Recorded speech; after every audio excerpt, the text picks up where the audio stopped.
We're going to continue to Lake Street and Plaza Street. We got one RPD vehicle parked on the sidewalk here.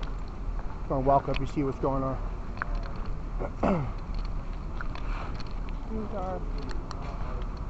Somebody in that vehicle?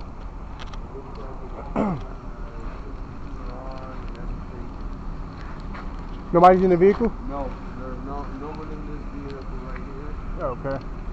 So guys, this is vehicle This is illegally parked. 170, unoccupied at this time, just at the police substation here. And it's just sitting here. Look at this. Yeah, why are And they if we running? did this, look, Why are they running the vehicle with nobody inside of it? And this is the problem with this.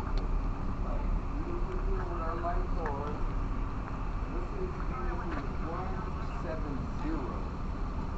We were doing this, we would be out here with a ticket. Yeah, this is And they're ridiculous doing right this here. with our public